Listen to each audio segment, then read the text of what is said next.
Hello everyone, আসসালামু আলাইকুম। আপনারা সবাই কেমন আছেন? আই হোপ সবাই অনেক ভালো আছেন and welcome to my channel করবিসিকো।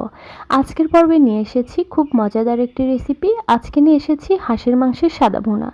আপনারা তো অনেকভাবেই এই হাঁসের মাংসটা রান্না করে খেয়েছেন, হাঁসের মাংস কষা, দেন হাঁসের মাংসের কালা ভুনা।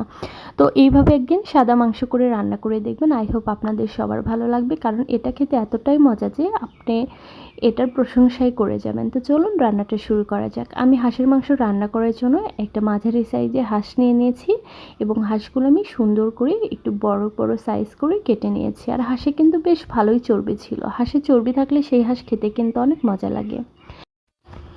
তো এখানে আমি হাঁসের সাদা মাংস রান্না করার জন্য সবগুলো মশলা নিয়ে নিয়েছি। এখানে ছিল জিরে গুঁড়ো ছিল 2 চামচের মতো, ধনিয়া গুঁড়ো ছিল 1 চামচ, আদা রসুন বাটা ছিল 3 চামচের মতো, আর সঙ্গে ছিল এখানে লবণটা কিন্তু পরিমাণ মতো, আমি এখানে 1 চামচের মতো নিয়ে নিয়েছি। সঙ্গে ছিল কিছু সাদা মশলা, তেজপাতা, গোলমরিচ, লং, সাদা এলাচ, কালো এলাচ, দারচিনি। তো আমি যেহেতু হাঁসের সাদা মাংস রান্না করব, যার জন্য এখানে কিন্তু আমি হলুদ নিইনি। আর এখানে নিয়েছি আমি কাঁচামরিচ বাটা, আর সঙ্গে নিয়ে নিয়েছি আমি পেঁয়াজ বাটা। তো এগুলো দিয়ে আমি রান্না করে নেব এই হাঁসের মাংসের সাদা ভুনা। তো চলুন শুরু করা যাক। আমি প্রথমে আগে ফ্রাই প্যানে তেল দিয়ে আগে আমি পেঁয়াজের বেরেস্তা করে নিব। তো পেঁয়াজ বেরেস্তা করে নেওয়ার টাইমে অবশ্যই কিন্তু চুলার আঁচটা একদম লো হিটে রাখবেন, তাছাড়া কিন্তু পেঁয়াজগুলো পুড়ে যাবে। আর পেঁয়াজগুলো যদি পুড়ে যায় সেক্ষেত্রে কিন্তু পেঁয়াজ বেরেস্তার কালারটাও নষ্ট হয়ে যায় এবং খেতেও ভালো লাগে না। এই জন্য আমাদের উচিত পেঁয়াজ যখন বেরেস্তা করে নিব একদম লো হিটে রেখে ধীরে ধীরে এটা বেরেস্তা করে নিতে হবে। এখন আমি এই বেরেস্তার তেলের মধ্যেই শুকনো মশলাগুলো সব দিয়ে দিলাম। দারচিনি, তেজপাতা, গোলমরিচ, লং, সাদা এলাচ, কালো এলাচ, আর আমি এখানে মশলাগুলো দিয়ে দিলাম। এখানে আদা রসুন বাটা, ধনিয়া গুঁড়ো, জিরে গুঁড়ো ছিল, আর লবণ ছিল। আমি এখানে সঙ্গে অ্যাড করে দিলাম সরিষার তেল। সরিষার তেল ছাড়া আসলে হাঁসের মাংসটা খেতে ভালো লাগে না। আর আমি এখানে অ্যাড করে দিলাম পেঁয়াজ বাটা এবং কাঁচামরিচ বাটা। তো হাঁসের মাংসের যে একটা এক্সট্রা স্মেল থাকে, তো এইটার জন্য কিন্তু সরিষার তেল দিয়ে আপনারা ট্রাই করবেন রান্না করতে। তাহলে সরিষার তেল দিয়ে রান্না করলে হাঁসের মাংসের আর এক্সট্রা স্মেল থাকে না, এটা খেতেও অনেক মজা লাগে। তো আমি যখনই হাঁসের মাংস রান্না তখন আমি ট্রাই করি সরিষার তেল দিয়ে রান্না করে, তাহলে কিন্তু খেতেও অনেক মজা লাগে। আর আমি যেহেতু এখানে পেঁয়াজ বাটা দিয়েছি, তো এই জন্য কিন্তু মশলাটা ভালোভাবে কষিয়ে নিতে হবে, কারণ মশলা না ভালোভাবে কষিয়ে নিলে পেঁয়াজের কিন্তু একটা গন্ধ থাকে। এই জন্য ভালো করে মশলা কষিয়ে নিয়ে মশলার উপরে যখন তেল ভেসে আসবে তখনই আমি এখানে হাঁসের মাংসটা দিয়ে দিব। হাঁসের মাংস দিয়ে দেওয়ার পর অনবরত আমরা নাড়তে থাকবো, আর এটা আমি ভালোভাবে কষিয়ে নিব।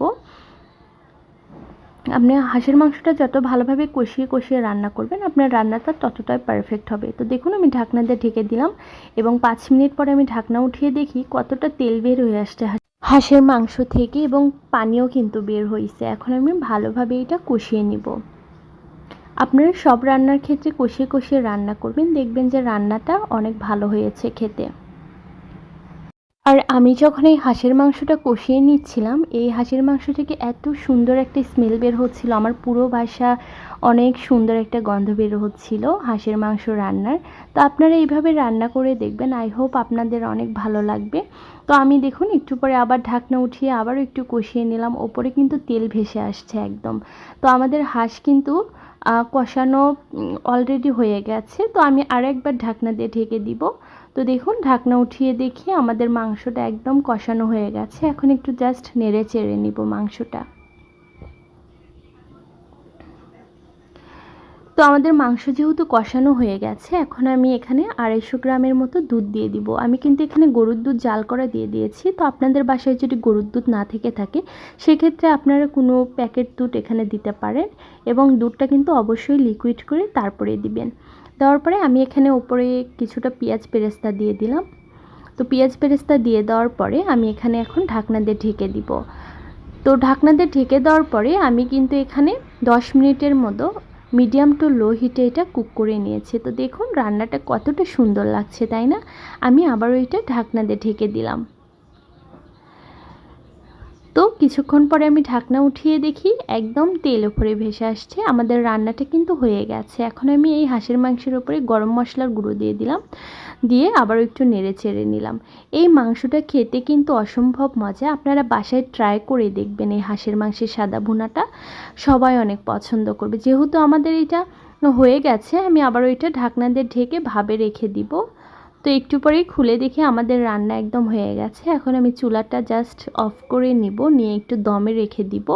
দমে রেখে দেওয়ার পরে এটা আমি একটু পরে এটা সার্ভ করে নিব। বাসায় যখন মেহমান আসবে আপনারা এইভাবে হাঁসের মাংসের সাদা ভুনা করে খাওয়াবেন, দেখবেন যে তাদের সবসময় আপনার এই রান্নাটার কথা মনে থাকবে। কারণ সচরাচর দেখা যায় হাঁসের মাংসের সাদা ভুনাটা কিন্তু কেউ করে না। তো এভাবে করে আপনার আত্মীয় স্বজনদেরকে একদম সারপ্রাইজ করে দিতে পারেন, কারণ এটা খেতে অসম্ভব মজা। তো আমাদের বাসায় যেদিন এটা হাঁসের সাদা মাংস রান্না হয়েছিল, আমি তো একদম পেট ভরে ভাত খেয়েছি, কারণ এটা আমাকে খুব মজা লেগেছে। তো আমি কিন্তু আপনাদের একদম সহজভাবে রান্না দেখিয়ে দিলাম। আই হোপ আপনাদের অনেক ভালো লেগেছে। আর আমার রান্নাটা যদি আপনাদের ভালো লেগে থাকে অবশ্যই লাইক, কমেন্ট এবং শেয়ার করবেন। আর যারা এখনও আমার সাবস্ক্রাইব করেননি তারা অবশ্যই সাবস্ক্রাইব করবেন এবং পাশে রাখা বেল বাটনটি প্রেস করে দিবেন, যাতে করে আমি যখনই কোনো নতুন ভিডিও আপলোড করব সঙ্গে সঙ্গে আপনাদের কাছে নোটিফিকেশনটা পৌঁছে যায়। তো আজকের মতো এতটুকুই। আমার মনে হয় হাঁসের মাংসের এই সাদা ভুনাটা আপনাদের সবার অনেক ভালো লেগেছে। নেক্সট ভিডিও দেখার জন্য আমন্ত্রণ রইল।